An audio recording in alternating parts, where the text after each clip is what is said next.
নমস্কার বন্ধুরা, কিচেন বাংলা ফুল ফ্লেভারে আপনাদের সবাইকে স্বাগত জানাই। আর জানাই পৌষ পার্বণ, পিঠে পুলির উৎসব চলছে আর মকর সংক্রান্তির অনেক অনেক শুভেচ্ছা। তো আজকে এই পিঠে পার্বণ বা পৌষ পার্বণ বা মকর সংক্রান্তি উপলক্ষে আপনাদের দেখাচ্ছি একটা ভাবনীয়, একটা সুন্দর একটা পিঠে তৈরি। তো এই রেসিপিটা আপনারা প্রথম থেকে শেষ পর্যন্ত দেখতে থাকুন। আর ভালো লাগলে অবশ্যই কমেন্ট করে জানাবেন, লাইক করবেন, শেয়ার করবেন আর অতি অবশ্যই সাবস্ক্রাইব করবেন। আজকের রেসিপি পাটিসাপটা। হ্যাঁ, সেই সকলের প্রিয় পাটিসাপটা, বাঙালির প্রিয় পাটিসাপটা, সকলের প্রিয় পাটিসাপটা। তো ওই পাটিসাপটা আমরা তৈরি করব। এর জন্য প্রথমেই প্রয়োজন নারকেলের কুড়ো এবং তার থেকে আমরা পুরটা তৈরি করে নেব। তো আমরা আমাদের গাছের নারকেল কেটে আমরা রেখে দিয়েছি, সেই নারকেলগুলো আমরা কুড়ে নেব প্রথমে।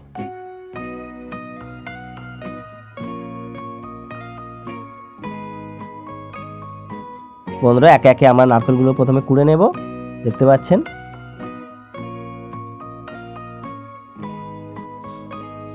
এখন আমরা তৈরি করে নেব পাটিসাপটার জন্য যে গোলাটা। তো আমরা এতে 2 বাটি ময়দা, ওজনে প্রায় 750 মতনই হবে। তার সঙ্গে দিয়েছি আমরা 250 চালের গুঁড়ো, দিয়ে সমগ্র মিশ্রণটিকে আমরা লবণ দিয়ে ভালো করে মেখে নেব।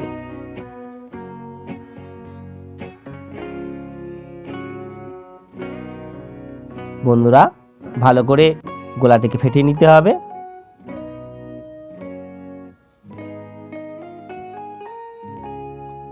এখন আমরা পাটিসাপটার পুরটা তৈরি করে নেব। নারকেল কুড়োটা আমরা প্রথমে কড়াতে দিয়ে দিলাম, একটু গরম করে নেব। তারপর তাতে আমরা গুড় দিলাম, নলেন গুড়ের পাটালি। সেই নলেন গুড়ের পাটালি দিয়েই আজকে এই পুরটা তৈরি করব আমরা।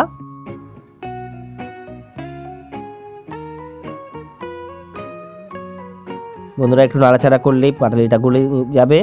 দেখতে পাচ্ছেন গুড়টা গলে গেছে এবং কালারটা আস্তে আস্তে চলে আসছে। গুড়ের কালার খুব মিষ্টি একটা কালার হচ্ছে আস্তে আস্তে, আপনারা দেখতে পাচ্ছেন। তো ওটা গুলে গেলে তারপর আমরা তাতে কিছু গুঁড়ো দুধ দিয়ে দেব। 3টে নারকেলের কুড়োতে আপনারা ওই 4-5 চামচ দুধ দিয়ে দেবেন। দিলে পুরটা আরও সুস্বাদু হবে, টেস্ট হবে ভালো। গুঁড়ো দুধ বদলে আপনারা খোয়া ক্ষীরও ব্যবহার করতে পারেন। হয়ে গেছে। এবার নামানোর সময় আমরা ঘি দিয়ে দিলাম। ঘি দিয়ে ভালো করে নাড়াচাড়া করে আমরা নামিয়ে নেব। তা বন্ধুরা, দেখতে পেলেন যে আমাদের পুরটা প্রায় প্রস্তুত হয়ে গেল, পাটিসাপটার পুর। এখন এই পাটিসাপটাটা ভাজবো আমরা বনস্পতি দিয়ে, অর্থাৎ ডালদা দিয়ে। ডালদাটা আমরা প্রথমে ভালো করে গালিয়ে নিচ্ছি। মনে করলে আপনারা ঘিয়েও তৈরি করতে পারেন বা সাদা তেলে তৈরি করতে পারেন। তো ডালদায় করছি আমরা।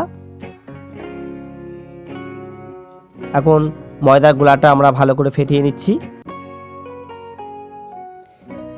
এবার আমরা একে একে পাটিসাপটাগুলো ভেজে নেব। দেখতে থাকুন বন্ধুরা, আমার মা বানাচ্ছে এই পাটিসাপটাগুলো। দেখুন,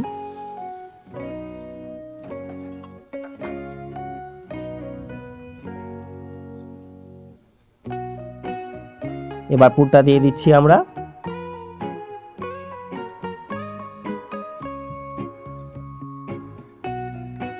দেখবেন খুন্তির সাহায্যে আমরা এবার এটাকে চাপা দিয়ে দিচ্ছি। ঠিক যেভাবে আমার মা বানাচ্ছে আপনারাও বানাবার চেষ্টা করবেন। তারপর আমরা ডালদা দিয়ে দিলাম, দিয়ে এপিট পিট করে একটু ভেজে নেব।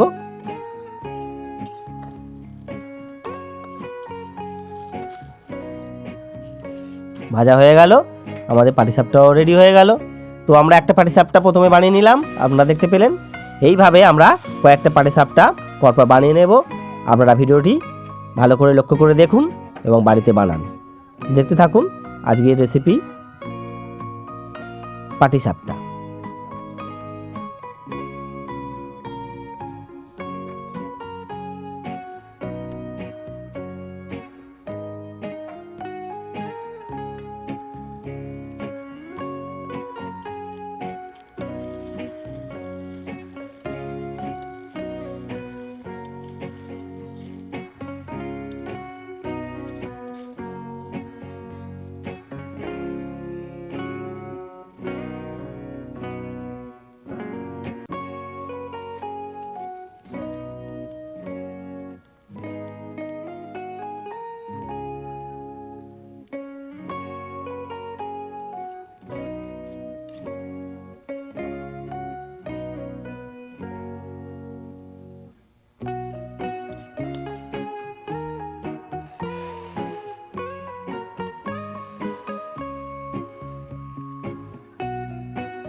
বন্ধুরা আপনারা দেখতে পেলেন পাটিসাপটাগুলো আমরা একে একে কেমন ভেজে নিলাম। তো আমাদের পাটিসাপটা প্রস্তুত। তো বন্ধুরা আপনারাও বাড়িতে এইভাবে বানাবেন, আর কেমন হলো অবশ্যই কমেন্ট করে জানাবেন আমাকে।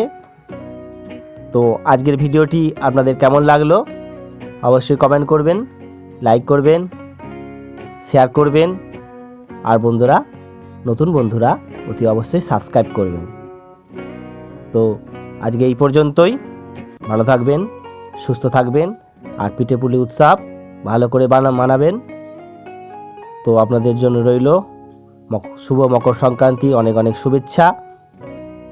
তো আজকে এই পর্যন্তই। নমস্কার।